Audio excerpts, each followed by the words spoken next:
So we think what we're really talking about here today, are you with us so far? Mostly? Yeah, mostly you are. We think that what we're talking about is what manifestation really is. What is manifestation? What is it? Is it the new car that you just drove home, or the one that you hope to do soon? Is it the house on the beach? Is it the relationship that you've been yearning for? Is it the pile of money? Is it the empire you're trying to build? Is it the perfect business environment? What is a manifestation? And we notice that often when you think about manifestation, you're thinking about those things or those experiences, those pinnacle, peak kind of things, those life-changing things. Oh, I want to create, or I want to manifest this kind of lifestyle, or this kind of relationship, or this kind of work experience, or this kind of meaningful, life-fulfilling experience.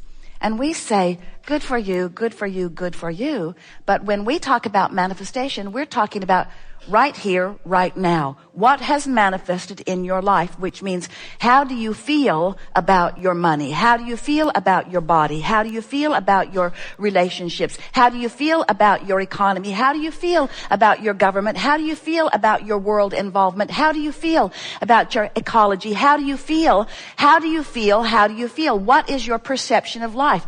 What is your manifested right here, right now perception of life? And the big question is, does it include, or better said, are you allowing it to include who you really are and what you really know and what you really think and what you really feel about all of that?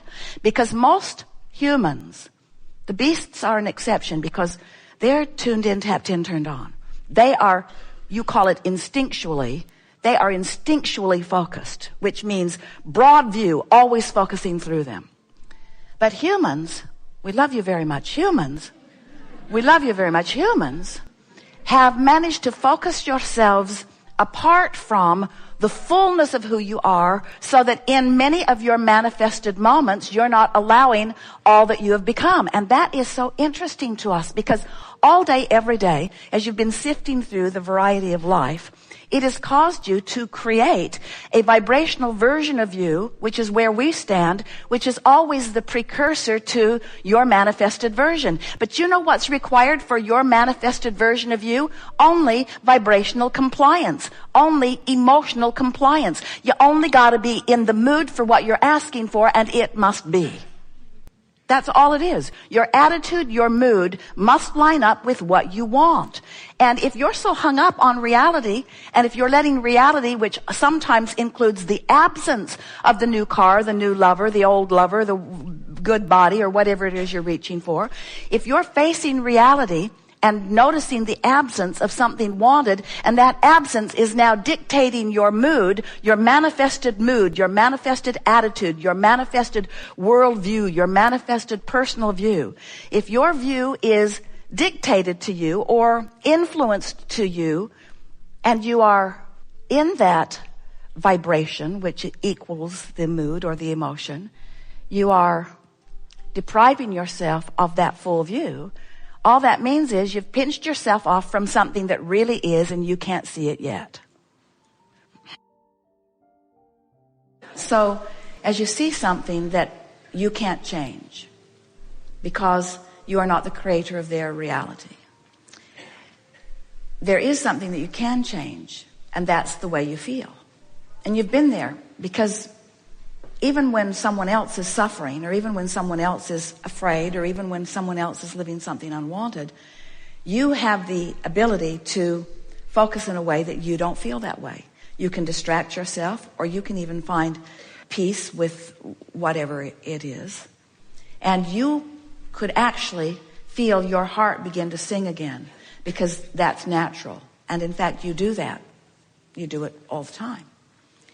And then you feel guilty, because it doesn't feel right to you that your heart should sing when someone else is suffering.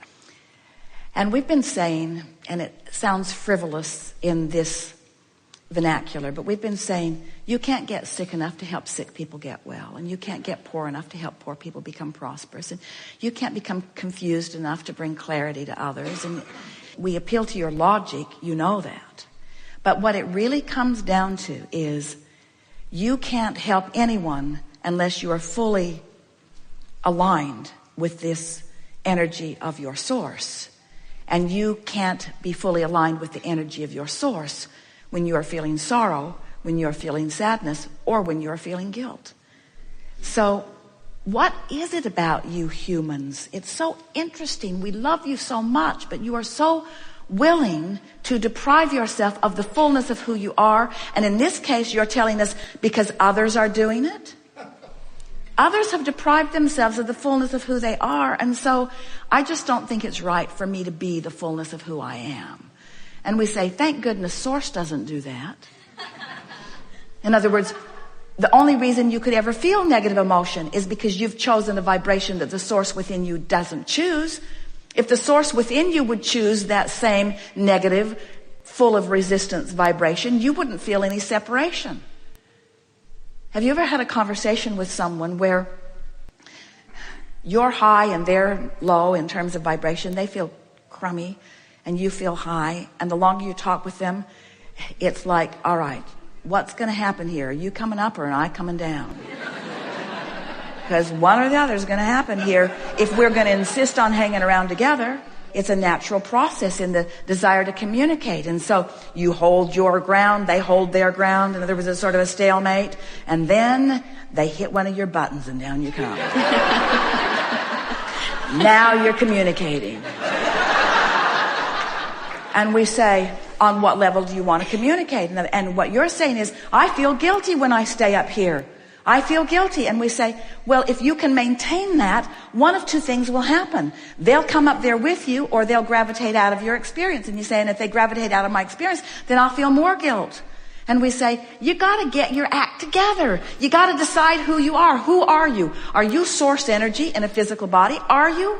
Are you Source energy in a physical body? Then why would you put up with these emotions that don't feel like that? And we say you do it out of practice, you do it out of habit, you do it because most of it you can stand.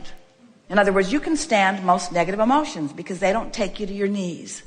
Most negative emotion is tolerable. You're used to feeling ornery and you're used to feeling overwhelmed and you're used to being angry. You're just used to it. And so you put up with it. And so you hang around in those vibrations even though it's a huge deprivation of who you are, because you could be soaring and you could be floating and you could be laughing and you could be feeling joy. You could be and should be feeling all of those wonderful things. And why for a moment you put up with any of that other stuff? It's only because you've been trained with a lot of others who have been putting up with that other stuff. Until finally you come to a place sometimes where there's really something that you care about that you can't control through any behavior. And you've got no choice, if it is your desire to feel good, other than to find a way of feeling good anyway. And when you do, you turn a vibrational corner where you finally find alignment with who you really are. And then everything that doesn't match that has to fall away from your experience, you see. And once you find this playful vibration, once you find this secure place, once you find this thing that you asked for the moment you sat down, once you find the alignment that gives you the power to assist someone that you really care about in finding their alignment, once you find that, this sense of well-being and security will just waft over you. And this is the thing that's most interesting about it. You're not going to need the evidence right away once you find that. But the evidence will come anyway. We just don't want you to get immediately then dependent again on the evidence. So the contrast causes you to ask, and somehow, some way, maybe it's by listening to us, maybe it's just because you want to feel good so much, you come into alignment with who you are. And as you come into alignment with who you are, then things start turning around right away. And almost immediately, you start looking at the evidence and becoming dependent on the evidence again already. But the evidence isn't strong enough. The evidence won't support you because you haven't been in alignment long enough to really get the evidence going, you see. So this is the reason that all day here today we've been trying to convince you that the manifestation that you're reaching for is the emotional emotional manifestation over which you have complete control. And if you will believe that and go after it for a week, and then for another week, and then for another week, by the time you've done this for about 30 days, you will have established such a pattern of vibrational alignment with who you are that then the manifestations have to follow. They have to follow, but you can't keep flip-flopping. You have to find that manifestation of emotion, and maintain it long enough that the evidence will support it. But friends, we're not giving this to you because we want the evidence to come to you to support it. While we do want the evidence to come to you to support it, because we want you to have and be and all of those things that you're wanting. We want you to find the security of that alignment. We want you to find your playfulness, your friskiness, your youthfulness, your joy, your stability, your vitality, your health. We want you to find all of that. It is just a small, very small emotional journey away. You can do it. We think we have convinced you. We have given it everything that we have to help you to understand that that's what it is all about. You've heard us say things like vortex first, then manifestations follow. And now we are amending those statements to say manifestation of emotion inside the vortex first, which is a general manifestation, which is what you really want, to feel good, to feel empowered, to know your worthiness. And then all of the other details that support that will come in, like having plenty of money and lots of friends and all of the things that you're wanting, and being able to move around and rendezvous with the people that are looking for the same things that you're looking for. This is a very diverse world, and most people are not exactly on your wavelength. And you don't want to play with those that are not exactly on your wavelength. But before you start playing with anybody, you want to establish what your wavelength is. And the wavelength that you're wanting to establish is the wavelength of source energy within you, you see. A belief is a thought you keep thinking. A belief is a practiced thought. A belief is a vibrational pattern. So what you believe offers a vibration that law of attraction responds to, and there are no exceptions to that. So we were pleased when those who have been coming to the chair have been focused upon the fact that the chair wants to stay where it is. In other words, this is a sort of new thing, because usually people are tugging on the tape, but just focusing upon it is changing behavior, and that's all it takes. In other words, if you decide what you want to believe based upon the way it feels. So this is what we would do. We would wait until we are certain we're in the vortex, and we would acknowledge that in the vortex, meaning that aligned with source energy feeling, that resonance. And then from that feeling place, we would contemplate things that are important to us, because you can enhance beliefs from inside the vortex, ever so much more quickly than from outside the vortex. Recently, Karen and Esther were walking through the hallways in the kitchen on the way to a gathering like this.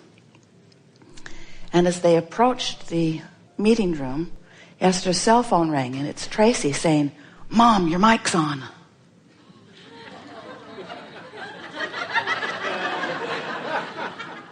And Esther thought about what they'd been talking about.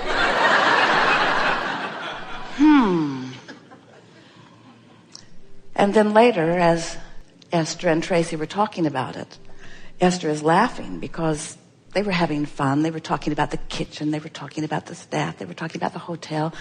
They were filled with appreciation, as they always are, as they're coming to play with you. But Tracy said, "You know, Mom, maybe we should just always pretend that our mic is on and that we are broadcasting to over 100 countries, as we often are." And Esther said, it's like that, isn't it? Our mic is always on. Whether we are holding the words back, our vibrational mic is always on. We are always broadcasting, and we are always achieving a point of attraction. And the universe and law of attraction is always responding to what we're broadcasting. And there is not a switch that works. You can't just switch. Esther doesn't want us to show you her switch.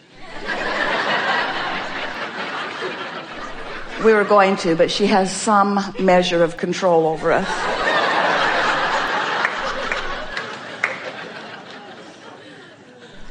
And so when you think about it, you are always emitting a vibrational signal. Do you know that? That you are vibrational beings living in a vibrational universe, and that it is a vibrational basis that law of attraction is responding to. And as humans, you often forget that because you are such good vibrational interpreters through your eyes and ears and so on. Your physical senses are all interpreters of vibration. Your most significant interpreter of vibration is your